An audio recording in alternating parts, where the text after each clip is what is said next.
Spring training is officially underway, so you know what that means. It's time to predict who we think will be on the Yankees opening day roster come April 1st. Who makes the cut for the 26-man roster? Find out on this brand new episode of the Pinstripe Talk podcast, which begins right now. You are listening to the Pinstripe Talk podcast.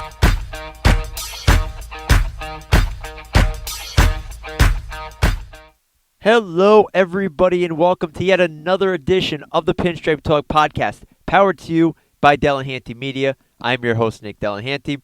Episode 102 of our podcast, and today we're going to break down our predictions for the Yankees' 26-man roster as we inch closer to opening day. I don't know about all of you, but I have been so excited looking at social media and just seeing that there's baseball activities happening. Baseball spring training schedules underway, and it's just such an exciting time of the year, and I think that last year made me appreciate it even more so because we started spring training, got shut down, and yeah, we had a shortened season, but it just wasn't the same.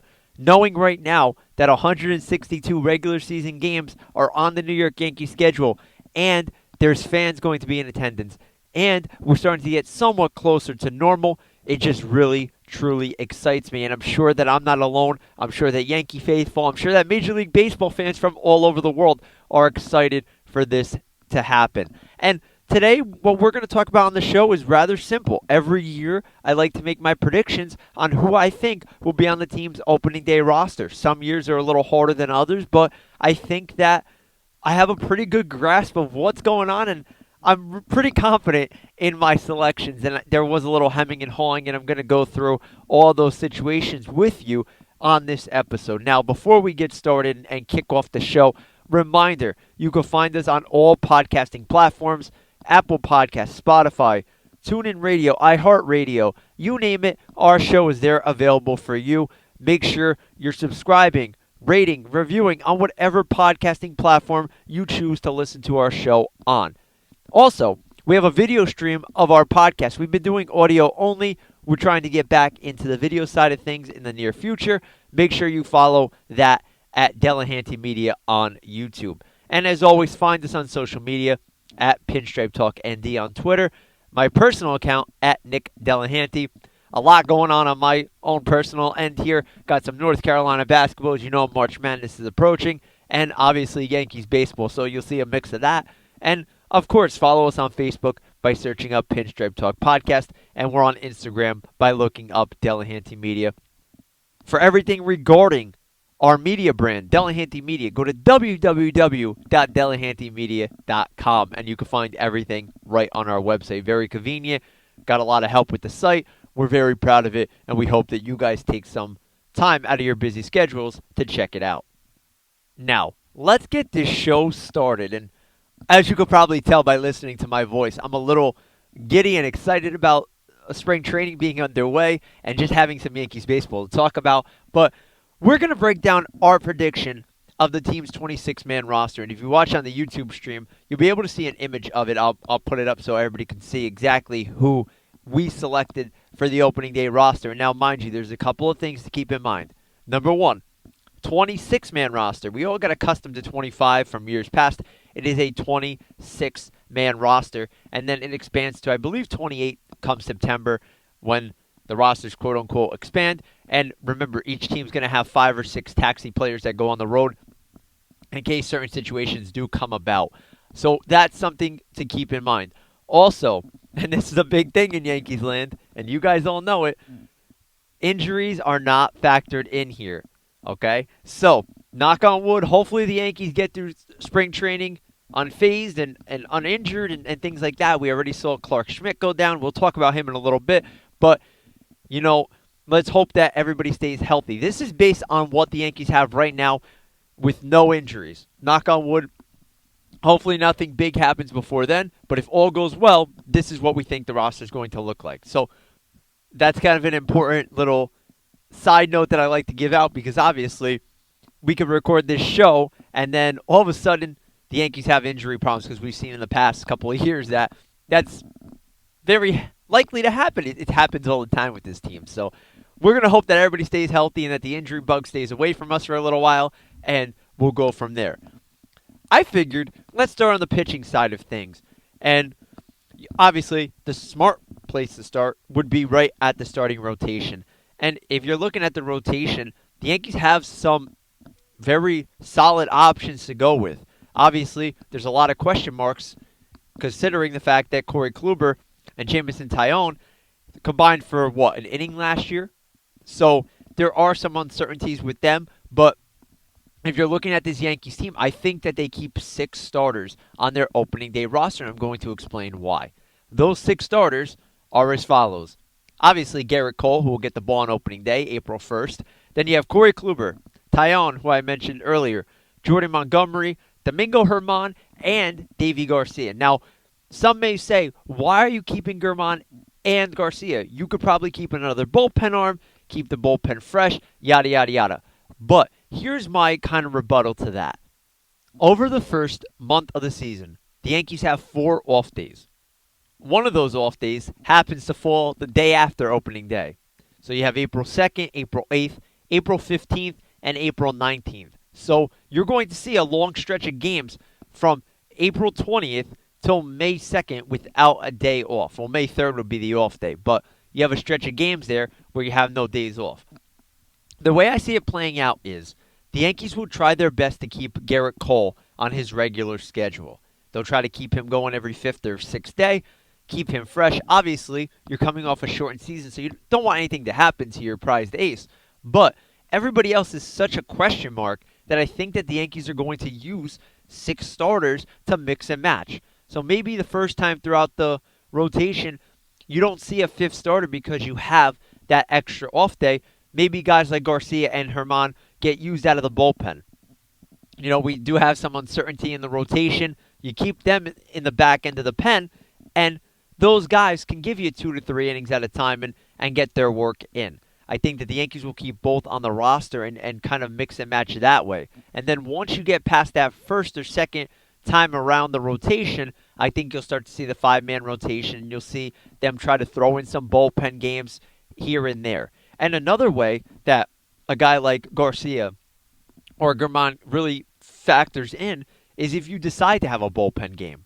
Maybe you start Jonathan Loáisiga, who we'll get to in a little bit, or Chad Green early on in a ball game, and you bring that next arm in to give you 4 or 5 innings of work.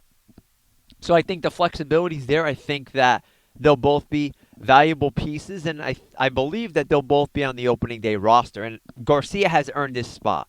Last year in the short action we saw, I think that he definitely deserved a chance to crack the opening day roster.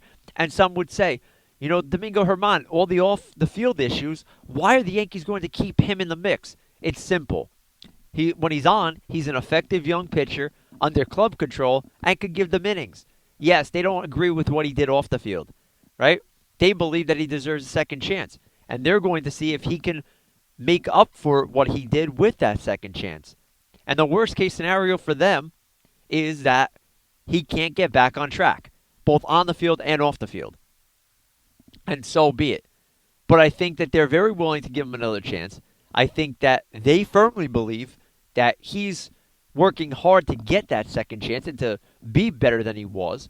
So I think that he's going to have that opportunity. I don't know if it's in the rotation early on. I think it's going to be a battle for that 5th spot with Garcia. But whoever doesn't win that battle, I still think has a spot on this team's opening day roster.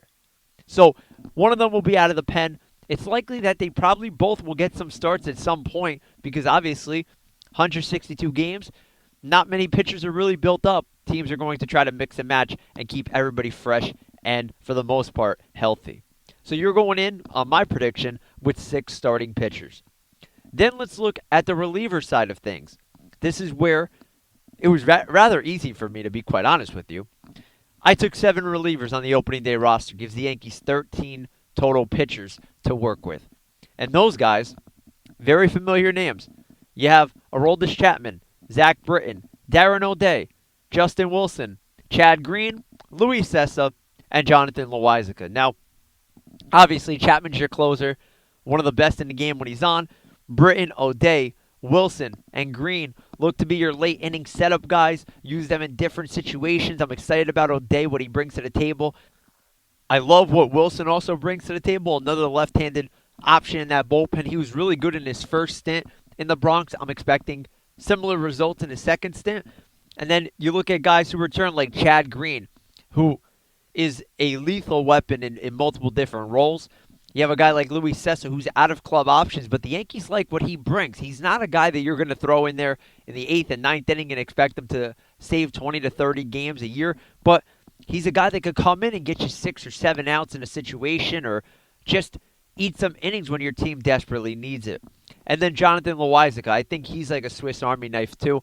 I can't wait to see his progression. I think that last year was really beneficial for him. Had some really highs, some really lows, and I believe that he's going to stay on track and be a valuable weapon for Aaron Boone to use out of the bullpen in different roles. The beautiful thing about the relievers is that all these guys can be used in different situations. High leverage, lower leverage situations. Coming in to get some left-handers out. Like a guy like O'Day could come in and he's really good against right-handers. Very funky delivery there. So you have guys with different arsenals and different pitch types. And I believe that the Yankees improved that bullpen from last year and have so many options to work with. And if they all stay healthy and effective, it's going to make Aaron Boone's life a lot easier because it can really shorten the game for his starting pitchers. So, to recap, 13 pitchers. You would figure 8 relievers given that Germán or Garcia ends up in the pen. But I kind of like the dynamic there because you have a lot of room to kind of wiggle with and mix and match. So I think it's a nice recipe there. Now, let's go to the position guys. Obviously, behind the plate, you're going to take 2 catchers. Gary Sanchez and Kyle Higashioka are the 2. I believe that Sanchez will be the guy. I think that he's going to come back and have a bounce-back type of year. But I do love what Higashioka brings to the table. You're going to see him catch a lot. I think the Yankees are going to try to even it out a bit. But if Sanchez's bat gets hot, like we know he can, it's going to be very hard to take him out of the lineup. So hopefully Gary improves because that's a real focal point for this Yankee team looking ahead to 2021. In the infield, I have 5 set infielders. You have Luke Voigt coming off a monster year. Then the return of DJ LeMahieu at second base, coming off 2 monster years in the Bronx, signed that long-term extension during the offseason. Gleyber Torres returns as the everyday shortstop. Hopefully Gleyber figures it out. A full spring training and a full 162 may do him well. Gio Urshela returns at third base. He had the bone spur surgery during the offseason, but it should not be a factor. He should be ready for opening day. And then Tyler Wade, who serves as your utility infielder, a guy who could also play the outfield and possesses a lot of speed, something that this Yankee team doesn't have much of, but Wade becomes a valuable asset at that. And then you look at the outfield. This is where it gets a little tricky for me. You have 5 outfielders: Aaron Judge, Aaron Hicks, Clint Frazier, who looks to be the everyday left fielder, Giancarlo Stanton, who I classify as an outfielder, but obviously you're going to see him at DH for the most part. Aaron Boone said it's not out of the question to think that Stanton could play some outfield this year. Hopefully the Yankees don't need him to because we need him healthy. Hopefully he can handle being the DH and running around the bases a couple of times a game. You know, my advice to Stanton is hit as many homers as you can so you can jog around so we don't have to get you hurt because we saw how lethal he could be in the postseason. So I would love to see that bat in the lineup for 162 games. Former National League MVP, I think that he could be one of the most lethal hitters in the game still. And then Brett Gardner becomes your 4th outfielder. You can see him play a little center, a little left, and then you mix and match to give guys days off. Maybe Frazier moves over to the right field, and then you figure out how you can use Stanton. So you got 5 outfielders there. Now that's your 26-man roster if it was up to me going into opening day. And I want to talk about some guys that were on the border but didn't make my initial roster. Okay? So the first guy, Alberta Brayu. He's a guy that I think the Yankees end up trading before the season starts. No more minor league options. A tall right-handed pitcher. Really good stuff, but there's just no room in the Yankees bullpen for him right now. I do think that they end up trading him, and I'll get to that trade kind of scenario in just a little bit. Michael King, who's starting the Yankee spring training opener, has some options left. I think that they'll option him to the minor leagues, get him ready. I'm sure that we'll see him at some point this year to make a spot start or give the Yankees some flexibility in the bullpen. I wouldn't rule him out as an option at all just because he didn't make the opening day roster. Another guy who I love, and I think that the Yankees seem to love, is Nick Nelson.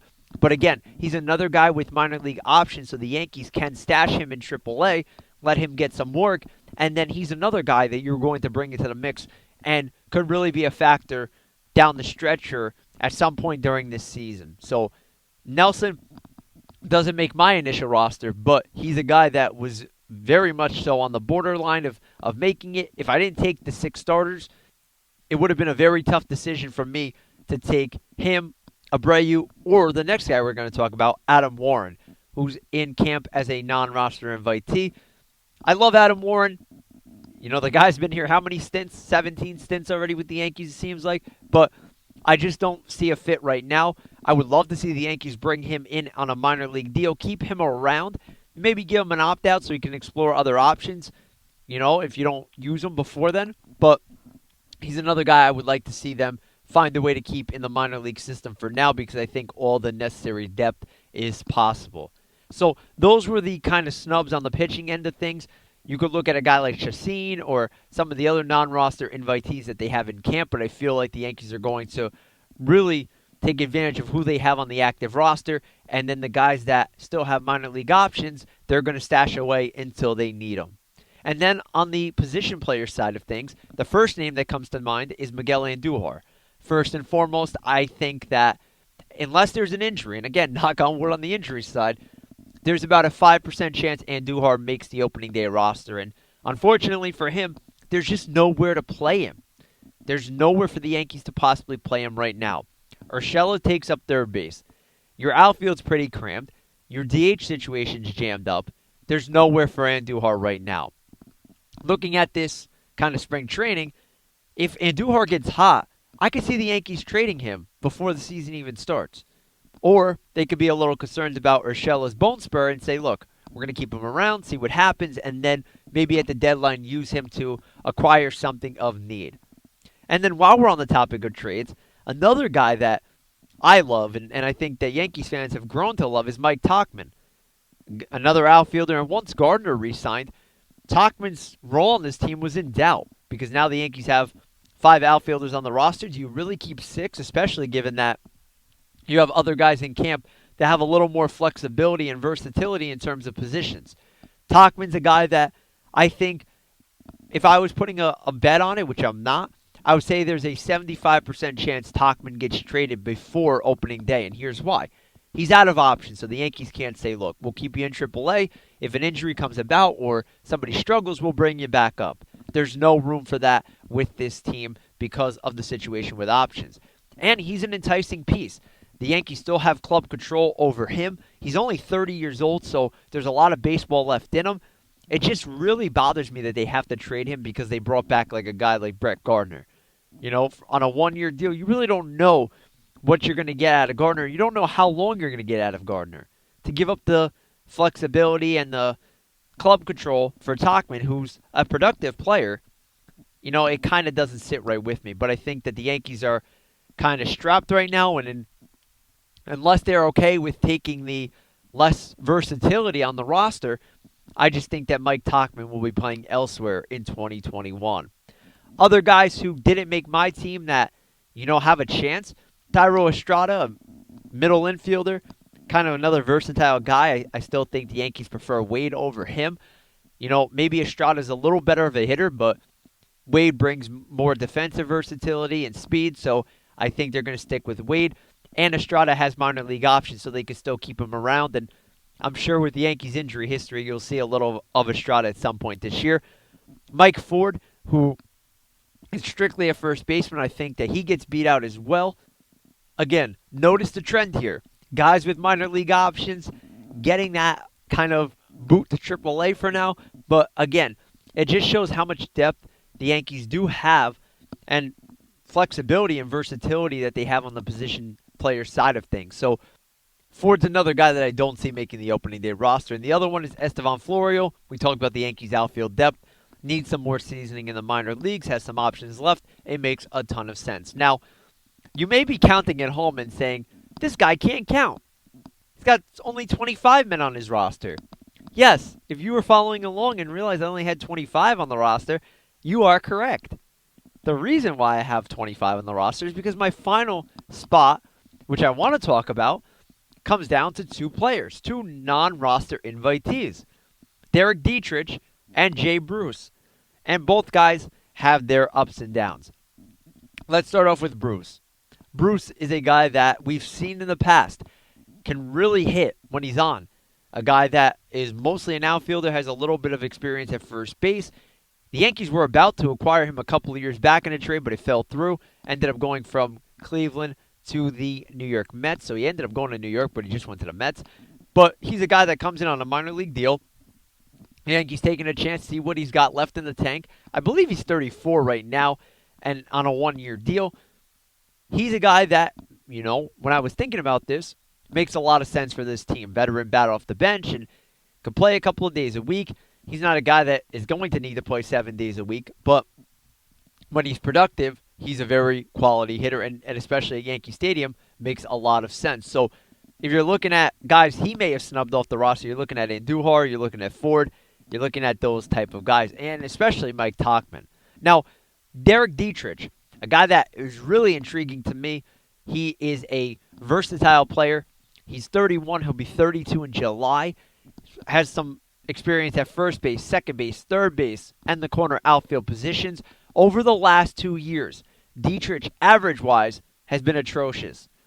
In 2019 with the Reds, hit 187. Did hit 19 homers, but the batting average was not there. In limited action last year with the Texas Rangers, he hit 197. Nothing to scoff home at or nothing to be amazed at, but there is something that he brings to the table. Number one, he has power.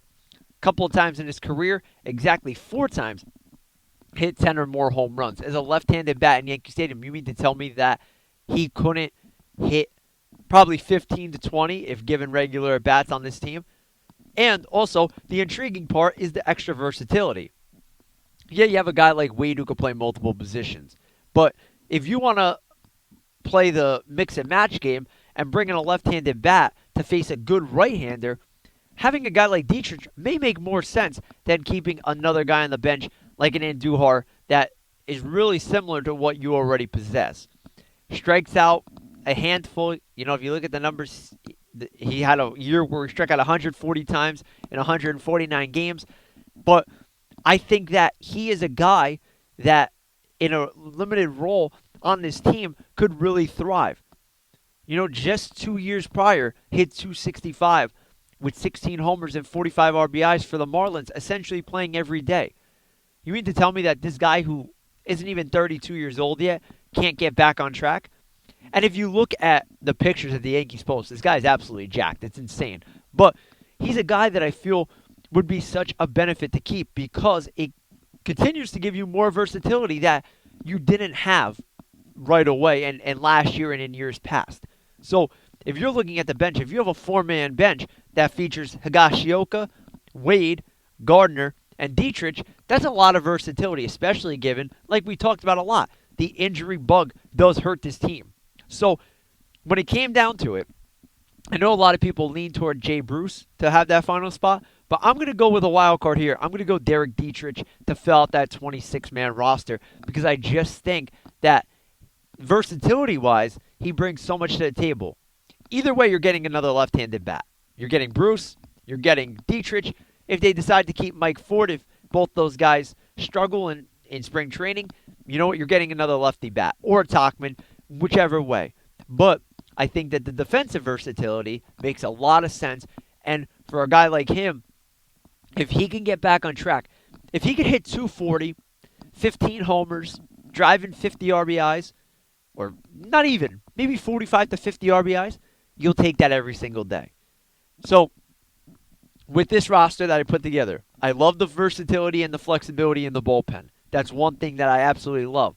If the starters stay healthy, I think the Yankees have a good mix to work with there, especially with some of the guys who didn't make the roster, like Mike King and, like I mentioned, Nelson, Clark Schmidt, who's hurt right now. So you have options in the minor league that you can really work with both in the starting rotation and in the bullpen. In terms of the position players, if healthy, they have a very, very good lineup, a lot of flexibility, a lot of versatility, and I think it'll be a really nice mix for the Yankees to operate with through 162 games. Let's face it, early on in the year, you're not going to see these guys play every day. You're going to see guys mix and match and teams trying to keep everybody healthy. And for the Yankees, that's very important. So I think that the versatility will help them tremendously. And if you're looking at this roster, I think that if I had to put a confidence level on it, I would give it an 8 out of 10.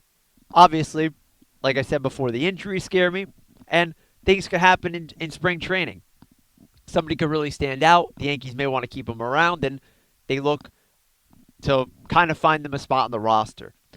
So, 8 out of 10, I would say. And obviously, we'll circle back to this when opening day comes closer and they announce the roster, but I'm pretty confident with my picks. Now, I want to hear from you. What do you think about my picks? Do you think I'm off?